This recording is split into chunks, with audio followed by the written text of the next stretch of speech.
열 처녀의 비유라는 제목으로 함께 은혜를 나누겠습니다. 기도하겠습니다. 전능하신 하나님, 오늘도 이곳에 잔치를 배설하시고 우리를 이 잔치에 초대해 주시어서 감사드립니다. 이 잔치에 참여한 우리 모두에게 하나님 말씀하여 주옵소서. 성령께서 우리 각 사람에게 깨닫게 해 주시사 말씀 앞에 결단할 수 있도록 도와주옵소서. 또 하나님 앞에 나오며 우리의 모든 문제들을 가지고 나왔사오니, 질병을 가지고 나왔사오니 하나님 치료하여 주옵소서.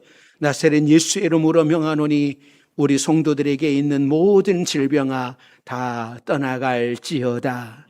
하나님 관계가 회복되게 하시고 믿음이 회복되게 하시고 주의 이름으로 승리하게 하옵소서. 예수님의 이름으로 기도드립니다. 아멘. 오늘도 하나님의 잔치에 참여하신 여러분들에게 하나님의 은혜가 함께 하시기를 바랍니다. 사람들은 전구를 발명한 사람이 발명한 토머스 에디슨이라고 알고 있습니다. 그런데 이 에디슨보다 70년이나 먼저 전구를 발명한 사람이 있는데요. 1808년 영국의 화학자인 이 험프리 데이비라고 하는 사람이 전구를 발명을 했고, 에디슨은 70년 후에 전구를 상업화할 수 있도록 발전시켰다고 합니다. 전구를 발명하기 전에 사람들은 불을 밝히기 위해서 기름을 사용할 수밖에 없었습니다. 전구의 이 발명은 참 위대한 발명이죠. 이 에디슨에 대한 에피소드도 많지만 이 험프리 데이비에 대한 이 에피소드가 있는데, 이 데이비는 연구에 몰두하면 아무것도 생각이 안 나는 거예요. 그런데 이 사람이 자기 결혼식 날을 잊어버렸어요. 결혼식이 시작이 되었는데 신랑이 안 나타나는 거예요. 그래서 결혼식이 무효가 되었어요. 화가 난 신부가 연구실까지 찾아가서 당신 오늘 뭐 잊어버린 거 없냐고, 오늘 당신 뭐 잊어버린 거 없냐고. 그제서야 오늘이 자기 결혼식이라고 하는 것을 알게 되었답니다. 결혼식을 잊어버릴 정도로 연구에 몰두했던 이 데이비는 많은 발명품을 내어서 사람들에게 도움을 주었고, 특히 이 광산에 들어간 광부들을 위한 이 안전등을 만드는 것을 최고의 발명품이었다고 그래요. 이 데이비는 연구하느니라고 자신의 결혼식을 잊을 정도였는데, 우리는 살아가면서 너무나 분주하다 보니, 너무나 바쁘다 보니 예수님이 다시 오신다라고 하는 사실을 잊고 살아가지는 않습니까? 여러분, 이거 잊어버리면 안 되는 거예요. 예수님이 오신다고 하는 사실을 우리는 항상 준비하고 있어야 된다고 하는 것이죠. 오늘 본문은 유대인의 결혼식을 비유로 들려주시는 내용입니다.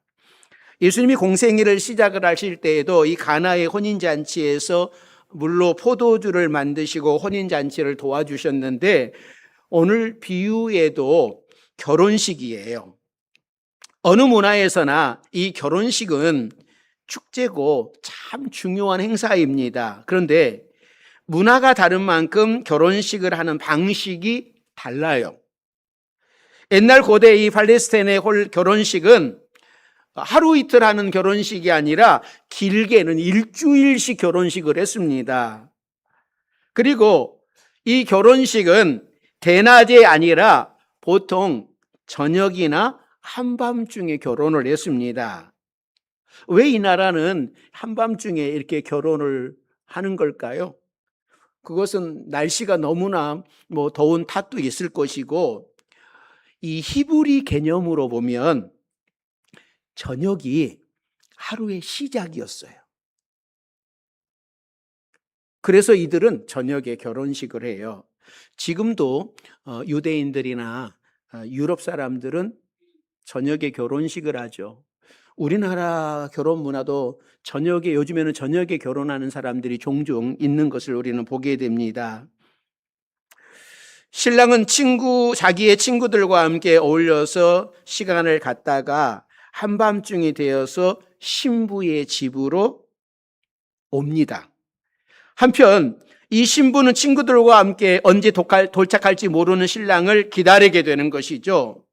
그리고 마침내 이 신랑이 도착을 하게 되면 신부는 자기의 친구들인 들러리들과 함께 나가 신랑을 영접을 하고 이 신부의 집에서 간단한 종교 의식을 하고 신랑은 신부와 친구들까지 데리고 신랑의 집으로 떠나는 연등 행렬이 벌어지게 되는 겁니다. 그런데 오늘 본문의 경우처럼 신랑의 행차가 의외로 늦어지는 경우가 종종 있어요. 멀리서 오다 보면,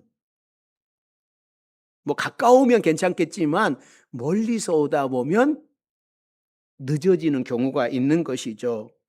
그래서 밤은 깊어가고 하늘에는 하나 둘 별이 돋기 시작을 하는데 신랑이 와야 되는데 안 오는 거죠. 그러면 그냥 우스갯소리로 이런 소리도 하게 되는 것이죠. 왜 신랑이 안 오는 거야? 신랑 다른 데로 이거 빠진 거 아니야? 오늘 바람 맞는 거 아니야? 그냥 올 때까지 자다가 문 두드리면 일어나면 되지. 그런 생각을 하게 되는 것이죠. 저도 그 기억 속에 새벽송,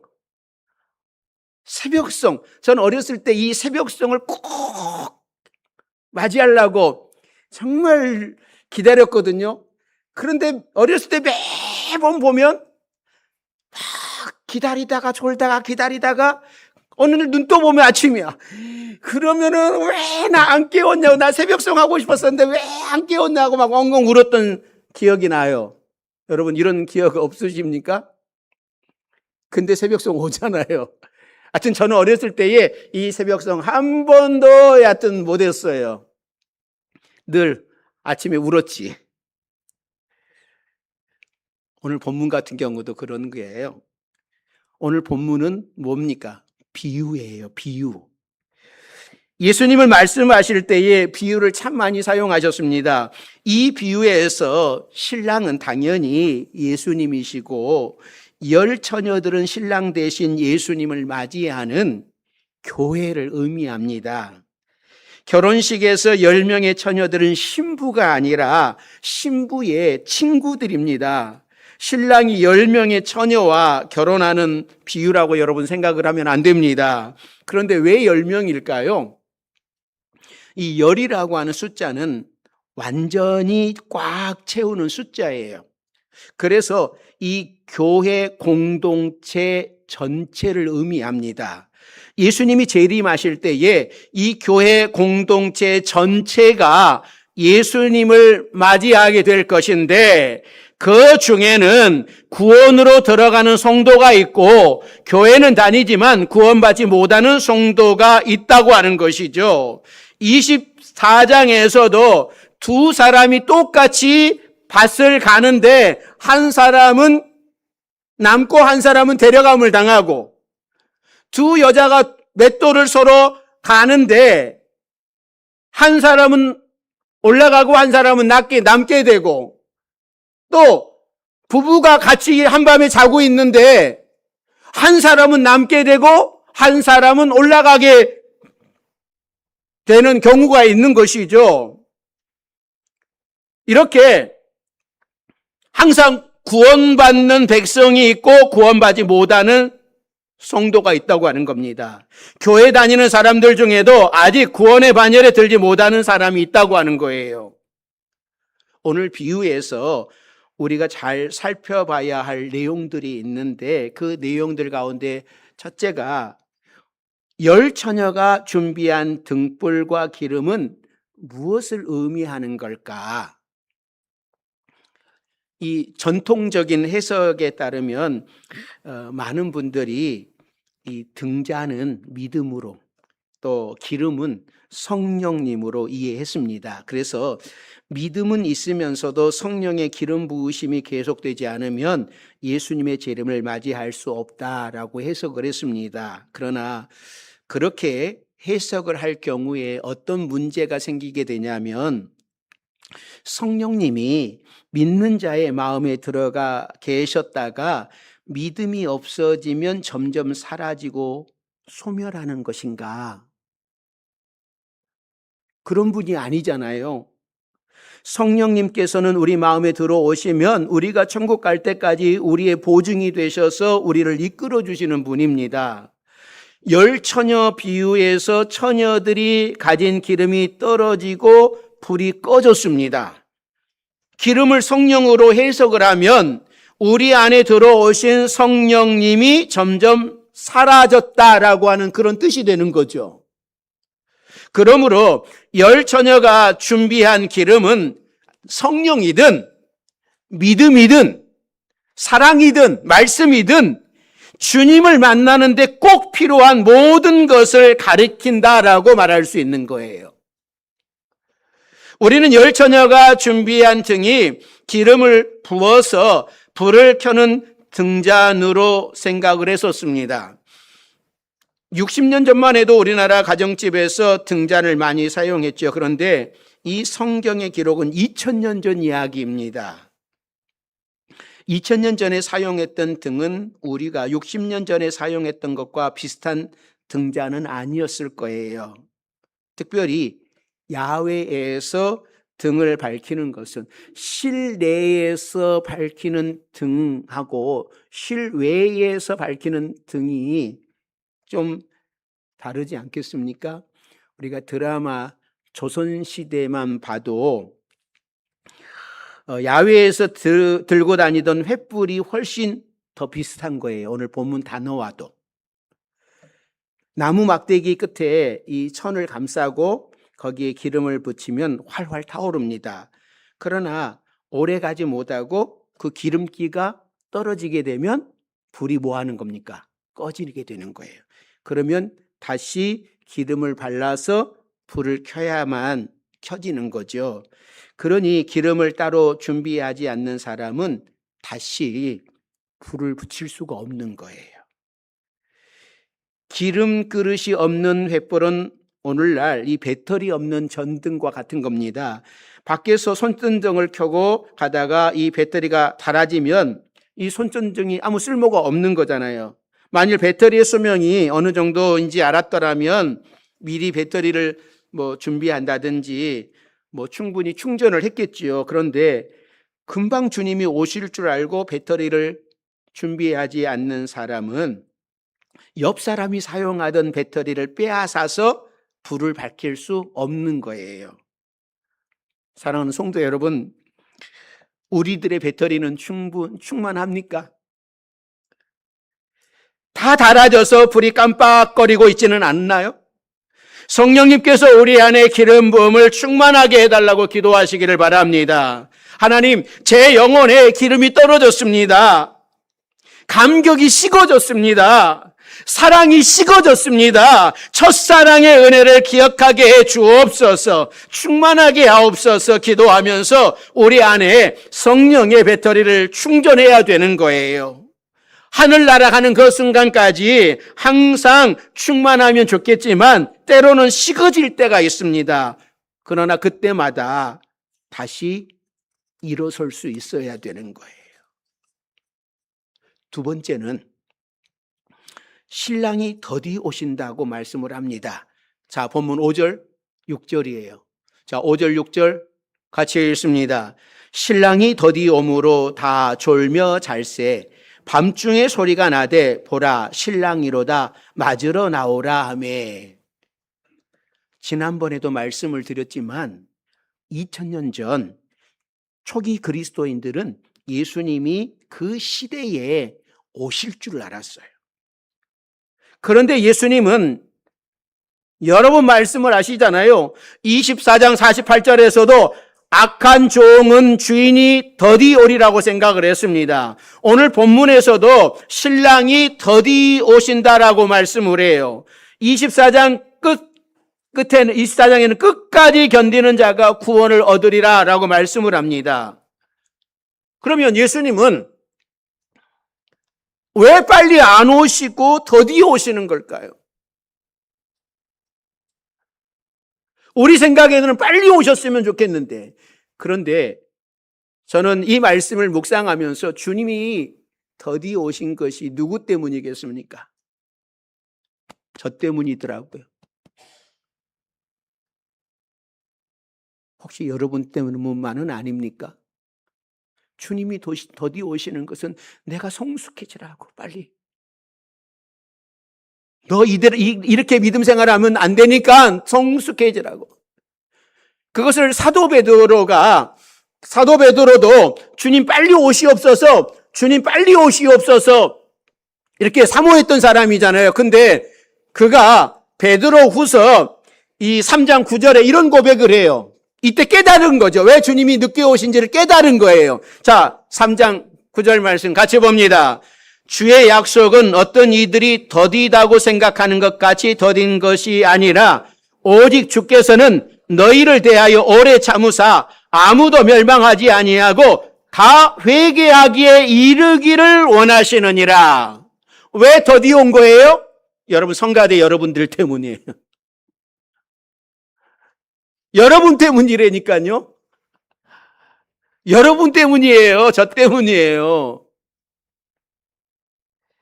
예수님이 더디 오시는 것은 우리가 기다리다가 진이 빠져서 잠들 때를 기다리는 것이 아니라 한 명이라도 더 회개하기를 기다리시는 하나님의 마음입니다.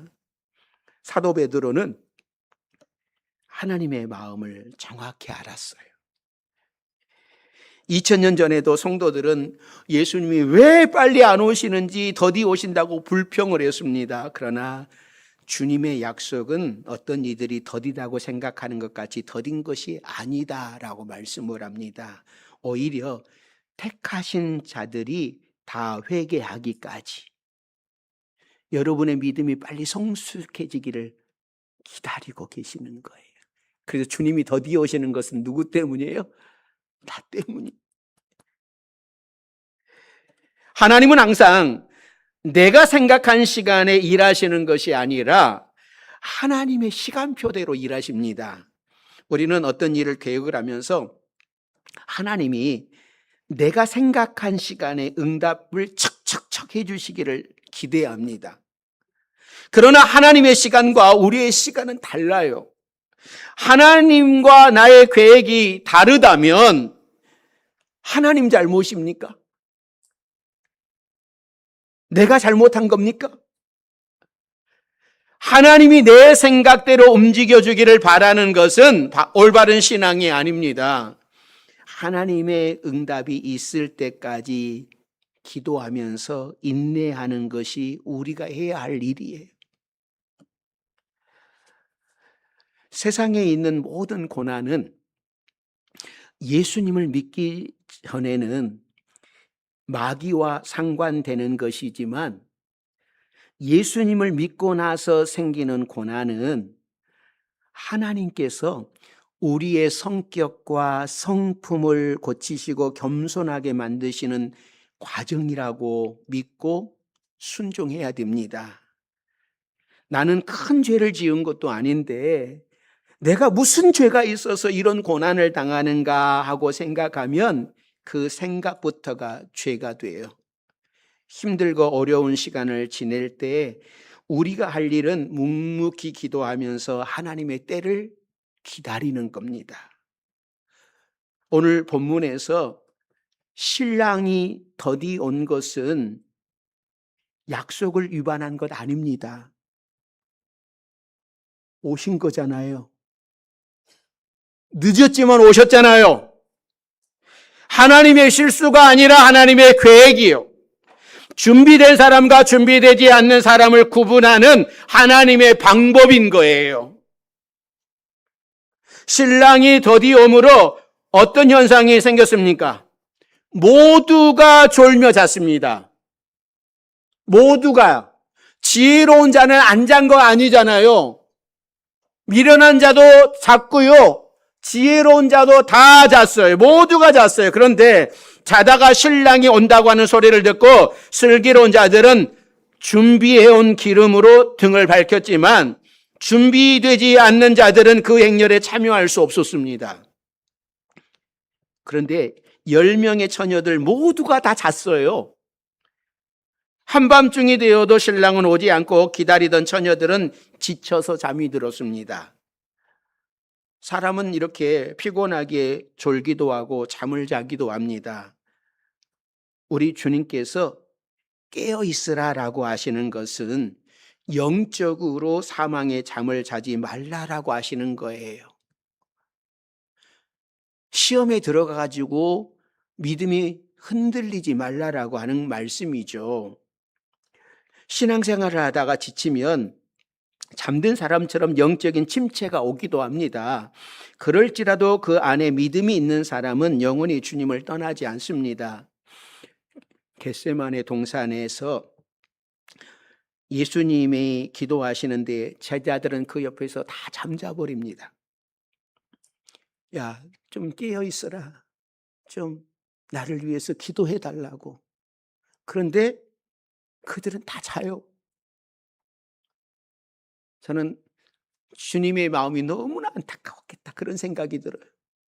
저도 우리 성도들이 늘 기도해 주기를 원해요. 그 기도의 힘으로 제가 사역을 감당할 수 있도록 정말 우리 성도들이 기도해 줬으면 좋겠습니다. 근데 제자들은 다 자버렸어요. 피곤해서 자는 그들을 예수님이 책망하지 않더라고요. 제자의 자격이 없다고 말씀하시지 않더라고요. 그리고 피곤한 것을 인정해 주셨어요. 그러므로 신앙생활을 하다가 지치고 힘들어도 다시 깨어나십시오. 내 안에 기름이 떨어지고 있는 것을 깨닫고 다시 일어나 불을 밝히면 됩니다. 사랑하는 성도 여러분, 신랑이 더디 온다고 불평하지 마십시오. 내 고난의 시간에 하나님의 응답이 없다고 힘들어하지 마십시오. 하나님은 우리의 기도가 찰 때까지 기다립니다. 하나님은 고난 가운데서도 우리와 동행하며 살아가기를 원하십니다. 어떤 순간에도 날마다 기도하며 찬양하며 예배하며 하나님 앞에서 기름 준비된 자로 살아가는 여러분들이 되시기를 바랍니다. 세 번째는요, 구원의 문이 닫히는 때가 와요.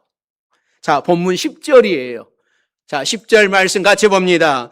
그들이 살아간 사이에 신랑이 오므로 준비하였던 자들은 함께 혼인잔치에 들어가고 문은 닫힌지라.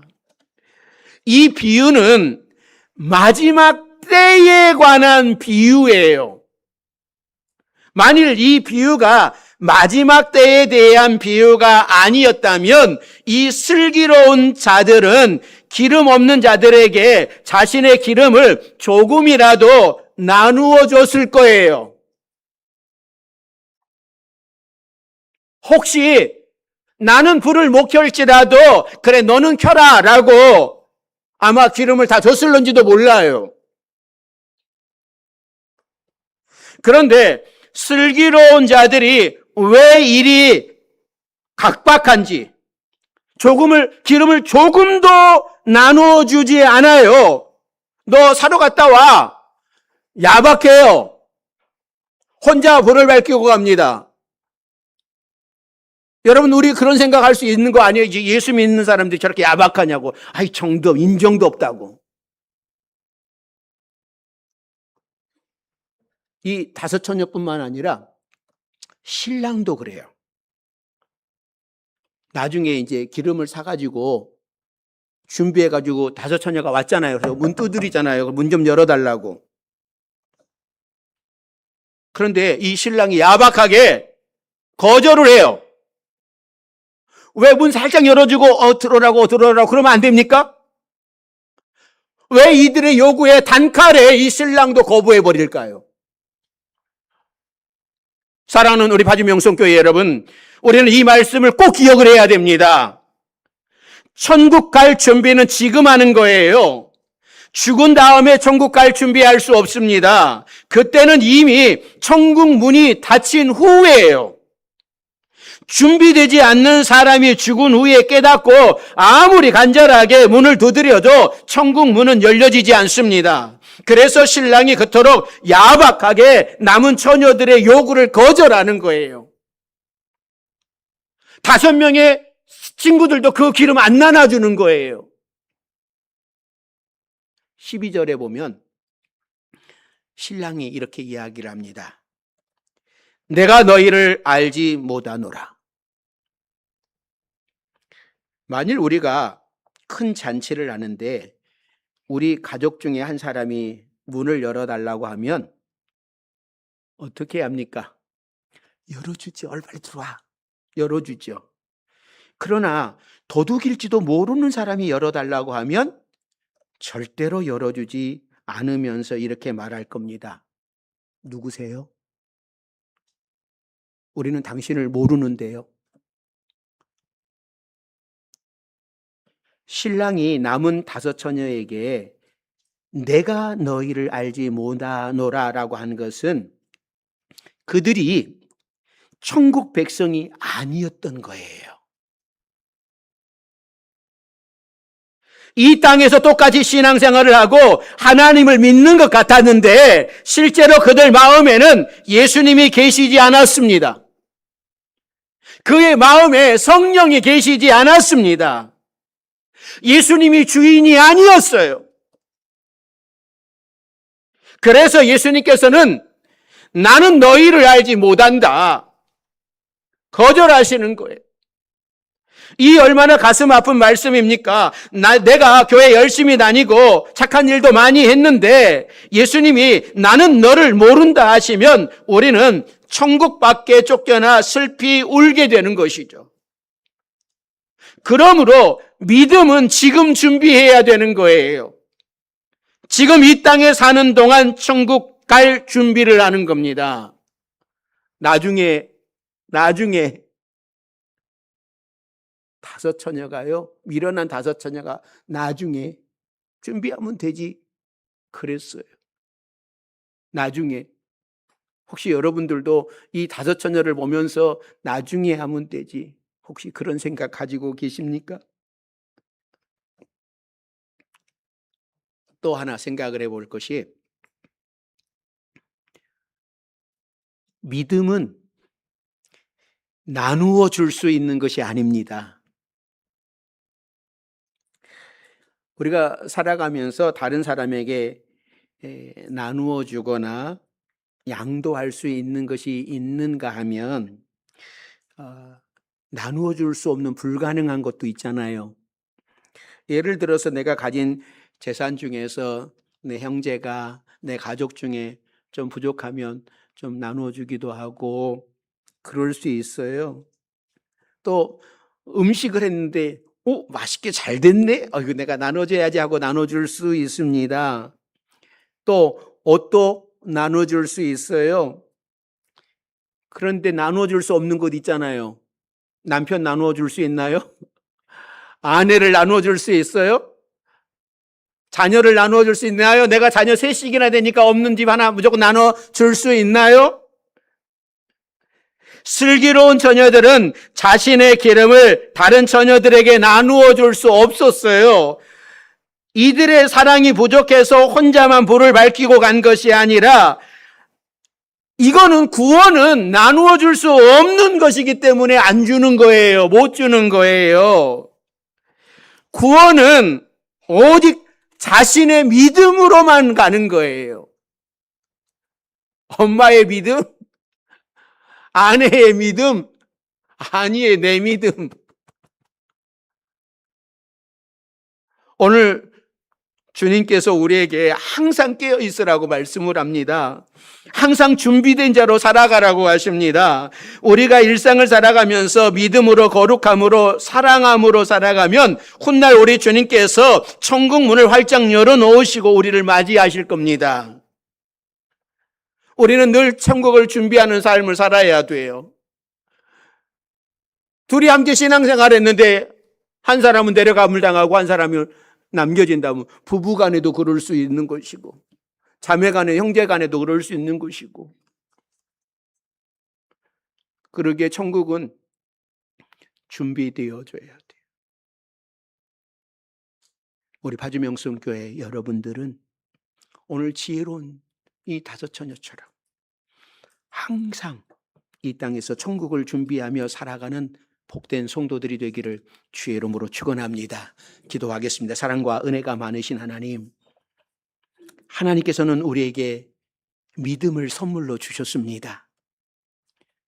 누구든지 받을 수 있게끔 이 천국의 선물을 주셨는데 이 선물을 잘 지킬 수 있도록 또 천국을 준비하는 성도들이 되게 해 주옵소서.